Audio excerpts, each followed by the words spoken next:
Yo, what's the word, YouTube? It's your boy MGM with another crazy live reaction video, man. I hope y'all having a swell morning this morning, because I am. I done had my coffee. I'm feeling amazing, phenomenal. Hey, look, today we have the My Little Pony Killer. But what they say, the mass killer who murdered over My Little Pony. That's crazy, man. Nobody supposed to be touching their drumsticks. That's his drum set. You touch his drum set, he on your ass. Sound crazy, but hey, look. Before we get into this video, make sure y'all smash that like button, man. Don't be lazy. Don't act crazy. No, I'm just playing. Comment down below. Let me know you're here, gang. And if you like the content, you know what to do. Hit that little bell button right next to the subscribe button, because you should probably already subscribed already, man. Let's roll the clip. Marion County 911. Is anybody experiencing flu-like or COVID-19 symptoms? No, somebody's shooting in my hub. I'm at FedEx in Plainsville. What's the And address? there's gunshots everywhere. Okay, Can you hurry? what is the address? The address is 8951 Mirabelle Road. How many shots did you hear? I don't know if anybody got shot. Can we go out down here? Can we run on Voice to the end and go out? Don't go outside. Stay where you're safe. 8951 Mirabelle Road. I want you to stay with me, okay? Don't hang up, okay?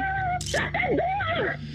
When a young boy's mother notices his odd behaviors, intensifying year by year, she begins to worry about him. It began as a child when young Brandon Hole insisted on wearing 3 pairs of shorts at a time. Right. That seemed innocuous enough until years later, when he developed an unusual obsession that soon went off the rails. This was the bedroom of that same boy.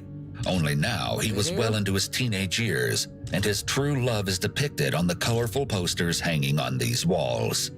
The cartoon ponies you see are the central characters on a children's animated television series, My Little Pony. Most people would do anything for the love of their life, but few knew just how far Brandon was willing to go for his. And the ones that did know would soon wonder how they didn't see the horrific outcome staring them right in the face.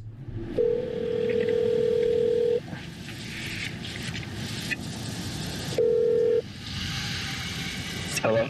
Hi, can I speak with Brandon, please? Oh, yeah, this is Brandon. Brandon Hole was no stranger to tragedy. In this phone call with police, you'll quickly learn how his demons began to develop at such an early age.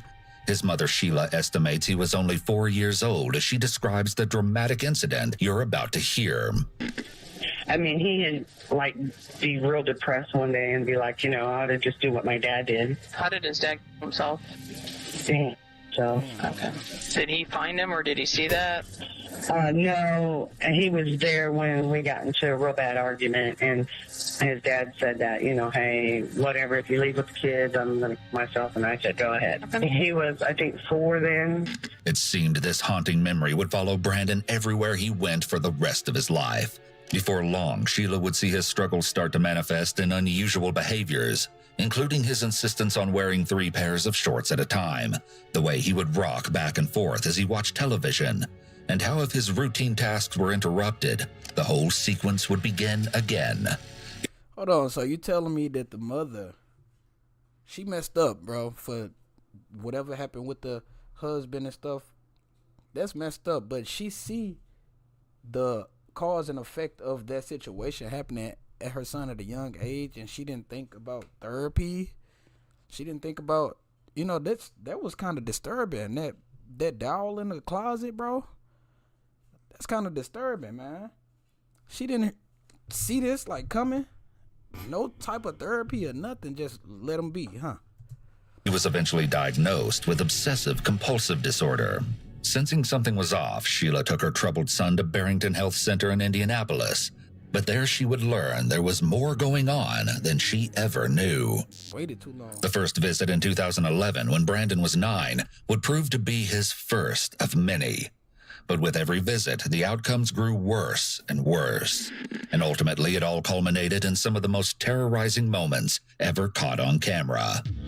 Less than a year after being diagnosed with a bevy of disorders, including disruptive behavior disorder, anxiety, obsessive-compulsive disorder, and depression, Brandon's behaviors would soon become much more aggressive. Thanks to his ever-increasing temper, his mother took him back for another visit 1 year later. As it turned out, his mother's fears were no exaggeration, and the medical records are damning evidence that prove it. From excessive lying to disrespectful behavior, Brandon's temper was now only part of a growing list of concerns. But for Brandon, it was just the beginning. It's May of 2013. Brandon is 11.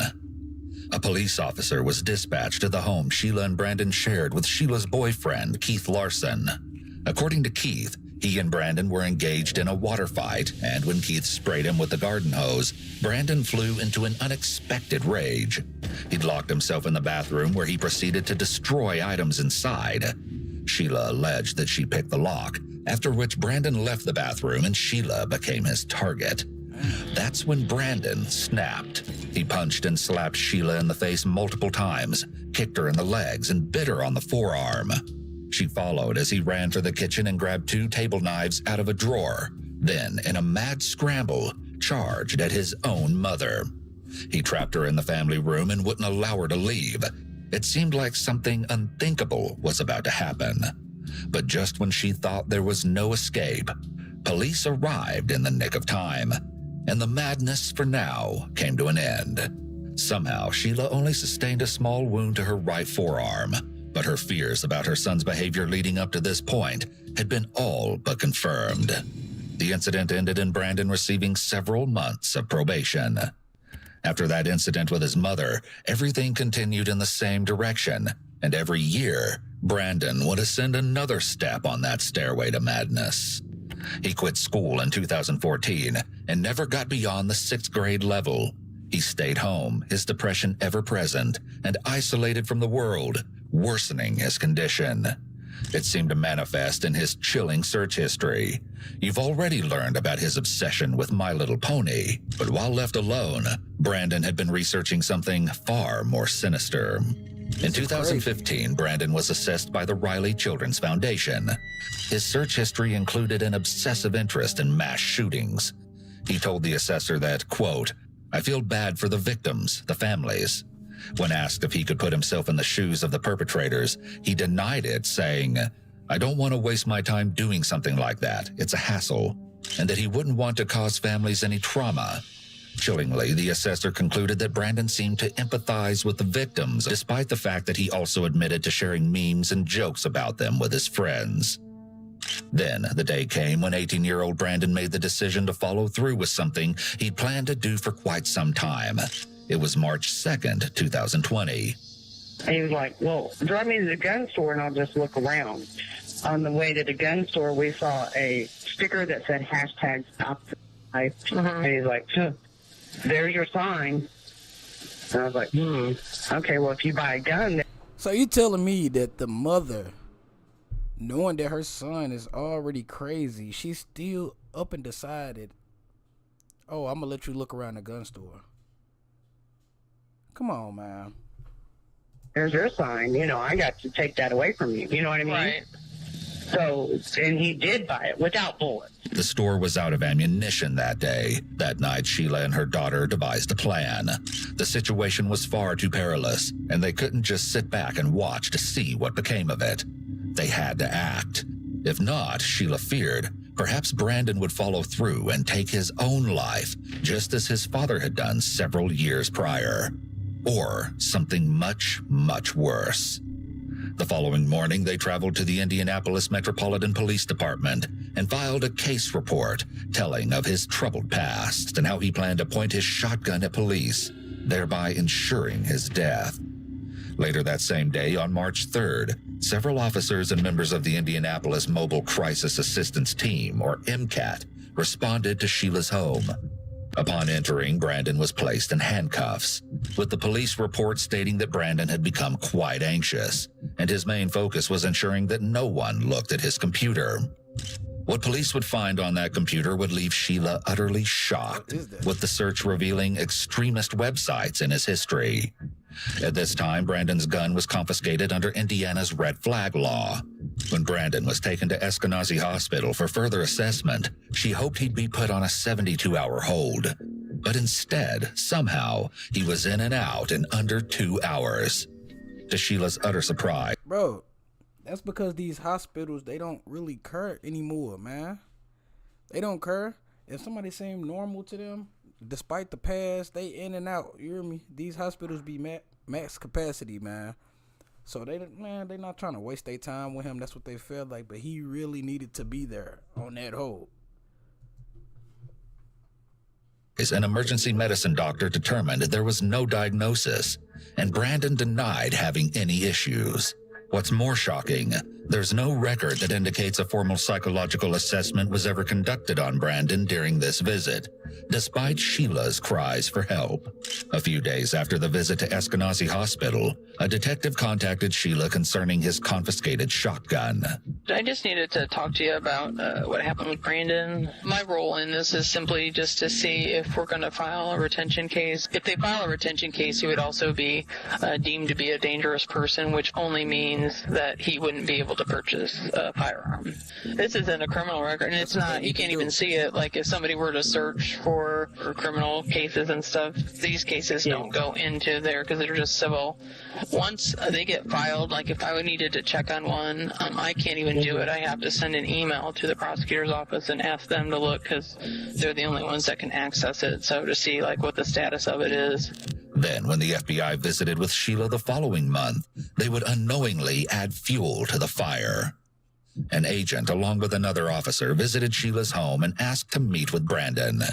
When the agent asked Brandon what he planned to do with his life, Brandon replied that perhaps he could join the FBI. In response, the agent made it clear that wouldn't be an option for him. Perhaps this was the straw that broke the camel's back. It would be exactly 1 year to this very day that Brandon would unleash the inner demons he'd been harboring since early childhood. At the conclusion of the meeting, all intelligence that had been gathered on Brandon revealed the last thing Sheila or any mother would ever want to hear about their own son. Brandon had all the makings of a mass shooter. Some of the red flags that the FBI may have recognized in Brandon were that he was a loner with feelings of rejection from society, as well as feeling like he was being treated unfairly, and his belief that he was a victim. Other red flags that Brandon showed were his symptoms of depression, homicidal thoughts, violent fantasies, and anger problems. In conjunction with the other warning signs were his traits of narcissism, and most concerning of all, his fixation on past school shootings and mass murderers. Despite the exchange with the FBI agent, Brandon, for a time, seemed to be on the up and up.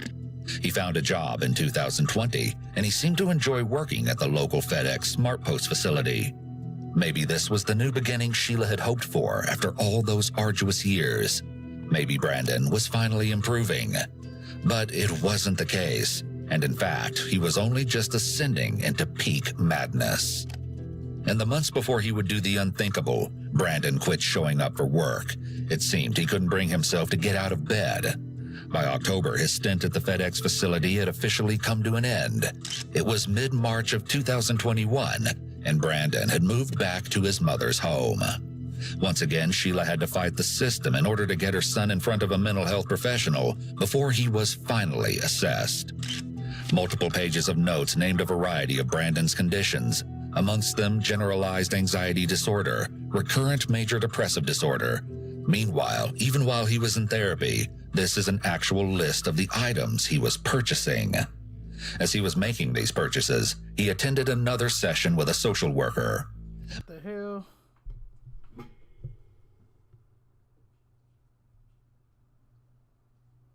Oh man, he loading up. He loading up, man. Look at that. He loading up. And why it takes so long for them to get him into therapy? Why they wait till he was a grown-ass man to put him in therapy? But by now, Brandon had reached the point of no return. The following day, he attended a session with a different social worker, stating he had no empathy and no care for the lives of others, including his own flesh and blood. 2 weeks later, in what would be his final counseling session, he stated the same thing again. But what he added this time was chilling. Brandon claimed he was a danger to society and that society should fear him. And he was right. Marion County 911. There's been a shooting. Okay. Multiple shots. How many shots were fired? A lot. It started the night Brandon quietly departed home, never to return again, en route to his final destination, the FedEx Smart Post facility, sometime around 11 p.m. on April 15th, 2021. That particular evening was nothing out of the ordinary. Sheila returned home from work with dinner for Brandon and found him to be in a pleasant mood. After he ate, he took a relaxing bath, then they both went to bed. Or so Sheila thought. Once inside the FedEx Smart Post facility, Brandon makes his way through, savagely opening fire on everyone in his path. Then he moves through the lobby, assassinating employees at random as they attempt to run for their lives. Soon after, he returns to the parking lot and immediately opens fire on those unfortunate enough to be in close proximity. 911 calls flood local dispatchers as Brandon continues his murderous undertaking. I think there's possibly multiple shooters. I hear them outside. I'm in the control room. There's 3 of us in here. Okay, so what I need for you guys to do, like I said, stay down, make sure your door is locked. Put something against that door if you can to keep yourself safe, okay? Okay, they're on the way. They're on the way. In a matter of minutes, the premises transformed into a nightmare. There's somebody on the parking lot with a rifle shooting. We got the guy in here. We got him in here. He's been shot. Okay. He's in our shack with us. Hey, stay on the line for me. Let me get medics on the phone. I'm not going to hang up, okay? Stay with me. There is at least one person down. Send an ambulance or 2, please. Yeah, we have the ambulance and the officers en route. But they have an AR-15. I'm not sure how many other guns they have, but I know they at least have 1 assault rifle. They're still shooting. Okay, okay, stay on the line. They're already on the way to you, okay? But stay on the line with me. Keep yourself safe. I need you to let me know anything that happens, okay? Right now, I just hear a lot of gunshots and a lot of people. Okay, hold on. Stay on the line. The emergency calls continue to pour in as the casualties are mounting.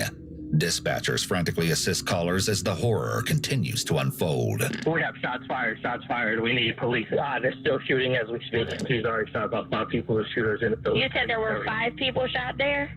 Or he got... The first officers are arriving at the scene. Dispatchers and responding officers communicate in real time. However, in the midst of the chaos, details are not yet clear. Have we confirmed whether we have 1 or 2 shooters? Reports are saying 2 shooters. Okay, is it 1 person, 2 person? Can't tell if just multiple rifle shots, but it sounds like the same report, so I'm assuming 1. Okay, are they inside or outside? Last they were outside. Okay. I'm getting information that he's still inside the building from somebody pulling off the lot. Footage reveals that after carrying out his plan, Brandon returned to an earlier location in the FedEx facility. Without so much as a shred of hesitation, he then proceeded to end 1 more life, his own. Damn. Employees on site continue to place calls, begging and pleading for help in this surreal nightmare that has been sprung upon them without warning. As far as they are aware, the shooter is still preying on victims. Is there someplace you can get safe? I want you to stay safe, okay? I don't know because I still hear gunshots. Okay. Inside the building. Is there someplace you can hide? Is there a desk, something you can get under? I'm at door 235. There is a trailer on this door. Get under. Slide under that. Someplace where you can Slide stay under, safe, please. okay? Really well, okay? Stay with me, okay? As Natasha and another employee remain hidden, well over 100 officers are dispatched to the scene. 2 more down, car in parking lot, white Toyota Camry. Another one down by Solar Explorer, front row. Control, advise Eskenazi will have multiple patients. Advise them to be ready. I'm outside the lobby. I had to get all the people out. He couldn't get through the turnstiles, but he was sticking the gun through. So when he went out to the parking lot, I rushed everybody back through our second set of turnstiles and sent them in the truck. Is there a certain entrance number or door that we can note here in the run so they know where to get to you? And how many people are with you? I can get the cops through. Uh-oh, somebody's at the door out there. Is that a police officer or is it him again? It's a police officer. It's a police officer. Judy encounters the officers as they make their way through the building to secure the scene. Dispatchers check in with callers who have remained on the lines. The officers know where you are, okay? I've put that in there, okay? Do you want to stay on the line with me? Until you Yes, get please there? don't leave me. Okay. Yes. I'm not going to leave you. I will not leave you then, okay? I'm going to stay with Thank you then. you. Okay, you're fine. Okay, that's perfectly fine. After more than 30 minutes with the dispatcher, Natasha's wait is over. Help! Help! Help! I'm under. Allegedly, because of the facility's policy that employees couldn't carry cell phones in certain areas, some workers may... See, look, that's another thing. FedEx, I ain't gonna lie, FedEx so damn big. Some of them facilities, it depends on if they getting loads in or the small facility, but it's a lot of places to hide. But the weakest thing ever is the no phone policy. Specifically for situations like this, I get the bags, no bags, because people steal, but the no phone policy, it's always been dumb to me. not have been able to phone for help or contact friends and family during the shooting. The killing spree had come to an end, but the aftermath of the attack is difficult to fathom. He shot so many people. Oh my God, he got Oscar, and Oscar's only been here a week. They're dead out here. Damn. 8 innocent, unwitting victims' lives ended abruptly. Soon, Brandon is located by officers as they confirm that he is now deceased. It was then that Brandon's disturbing motive was revealed. Brandon was heartbroken over a My Little Pony character. In his final Facebook post on April 15th, 2021, he wrote, "I hope that I can be with Applejack in the afterlife. My life has no meaning without her. If there's no afterlife and she isn't real, then my life never mattered anyway." But I kind of just need to talk to you about what happened that day and how you're feeling about whether you'd want it back or if you... Oh, sorry to interrupt, but, okay. but I don't want it back at all. It's fine. What would be your goal for us to do with the gun? Just destroy it. Or, Okay. Well, yeah, I'd say that. Because I'm not worried about that. I'm worried about getting my life back on track. I don't have any mental health issues that I'm aware of. I don't think I do. And I wouldn't say depressed, but my feelings to the reason why I got a gun is because I wanted to show my best friend who's really into hunting and stuff. Mainly also for like the fun of shooting it. I mean, if you're getting it back on track, I don't know what it's off track of it unless it's just that you didn't get your high school diploma. I mean, yeah, well, I mean, off track. I mean, it's that. I mean, I'd say that. I mean, do you think this, like, not doing anything with your life is on track? I mean, I don't think so. Well, no, but I also think that could make me sad and depressed if I felt like a failure or whatever, but apparently that's not what you're feeling, so. I just signed up for GED. I'm going to get my GED. I'm going to counseling or therapy, or I'm not really sure what the correct term is. Yeah. And I'm going to try to get my life back on track, and I'm really trying hard. The FBI concluded Brandon's purpose was to demonstrate his masculinity and capability while fulfilling a final desire to experience killing people. It was a moment in time that further reinforced the importance of not only recognizing red flags, but acting upon them too. Those 8 lives that were lost that day ranged in age from 19 years to 74 years, and include Matthew Alexander, Samaria Blackwell, Amarjeet Johal, Jasvinder Kaur, Jaswinder Singh, Amarjeet Sekhan, Carly Smith, and John Weissert. Brandon's mother wants her son to know that when she cries these days, it's not for him, it's for the victims.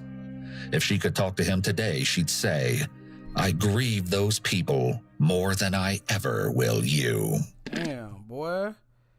Ooh-wee. Them words right there, they don't just send chills down my spine. Ugh. For your own mother to feel like that about you, you know you gotta be a POS. Rest in peace, all 8 lives, man. That's crazy and sick as hell. Like I said, man, this is something that should have been addressed with him at a younger age when he first started showing the signs. I feel like they waited too late, and he was a little bit too old, and probably stuck in these depressed, messed up thoughts. Like he was just stuck in them ways, bro, before the therapy came around. I don't know if this could have been prevented, but I feel like more could have been done at a younger age. Most def. That was crazy. He was straight up obsessed with My Little Pony. He had My Little Pony stickers on the oars, on his helmet. The whole room was My Little Pony, from the sheets to the wallpaper on his wall. Yeah, man. I hope the mother finds peace, because I know she feel horrible that her son did all of that. You know what I'm saying? So I'm gonna keep the mom in my prayers, and the families of all 8 victims too, man. That's because that was messed up, bro. But hey, let me know in the comments how y'all feel about this My Little Pony Killer, man. For real. Do y'all think that more could have been done at a younger age to prevent this, or was this just like something that was inevitable? Let me know. Make sure y'all smash that like button too, and subscribe and hit that little bell if you want more content, gang. We